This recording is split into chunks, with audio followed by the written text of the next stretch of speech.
ستا په ناکامۍ کې د ټولو نه غټ قصوروار ته په خپله باندې هغه ستا سوچ دی. هغه داسې چې بعضې خلک غواړي چې سپوږمۍ ته وخیږي خو سوچ یې ورکوټې وي، غواړي چې وکړي غټ کار سوچ یې ورکوټې وي، نو کله هم دی نشي کامیابېدی، دی به ناکامۍ طرف ته ځي. ځکه چې د غټ کار کولو دپاره فراخه سوچ پکار دی، لیمټ محدود سوچ کله هم تاسو مه کوئ که تاسو ترقي کول غواړئ. دویم چې په کامیابۍ کې تاته مشکلات جوړي هغه ستا یقین دی.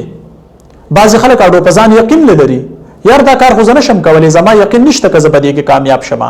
نو چې ستا وختصره په خپل ځان باندې یقین نه وي نو تا هغه کار شروع کې سله خامخا به ته ناکامه کېږي، کله هم ته کامیابۍ طرف ته نه ځې.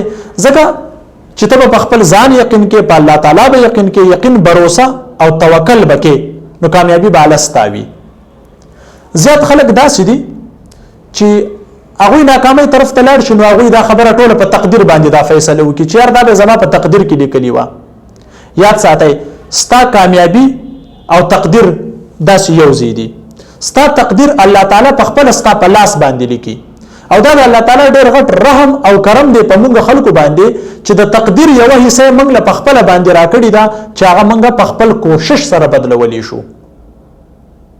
نو ډېره ضروري ده چې تاسو په خپل ځان باندې یقین ساتئ، په الله تعالی باندې یقین ساتئ او مخکې تلو کوشش کوئ، نو تاسو به کامیابۍ طرف ته ځئ. یاد ساتئ دوستانو، بعضې خلکو ته به تاسو وایئ چې زه آنلاین ارنینګ کول غواړم، آنلاین بزنس کول غواړم.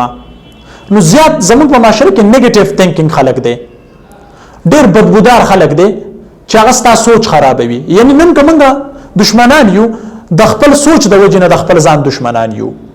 نو کله په معاشره کې تاسو د نیگیټیو تھینکینګ خلکو سره مه کښېنئ چې هغه مثبت سوچ نه کوي، منفي سوچ کوي هر وخت، په خپله خو هغه ناکامه وي د خپل سوچ د وجې نه، په ځان باندې یقین نه وي.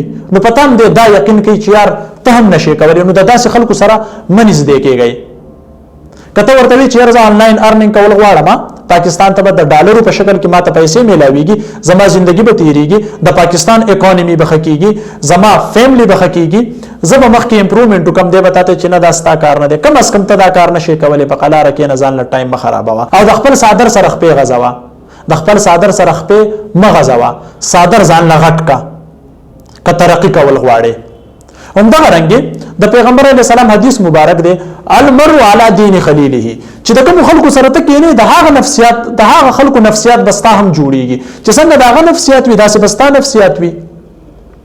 یعنی که د شیر سره کېناستې نو شیر بدن جوړیږي، او که د ګیدړ بزدل انسان سره کېناستې ګیدړ بزدل انسان بدن جوړیږي، که د یو بزنسمین سره کېناستې نو بزنس ماین بستا جوړیږي، او که د عام یو بیکاره سړي سره کېناستې چې ټوله ورځ د هغه څه کار روزګار نه وي نو تا به هم بېروزګاره کي او نقصان طرف ته به دې بوځي. یاد ساتئ دا میټر نه دی چې ته د کم ځای نه راغلی، میټر دا دی چې ته روان کم ځای ته یې.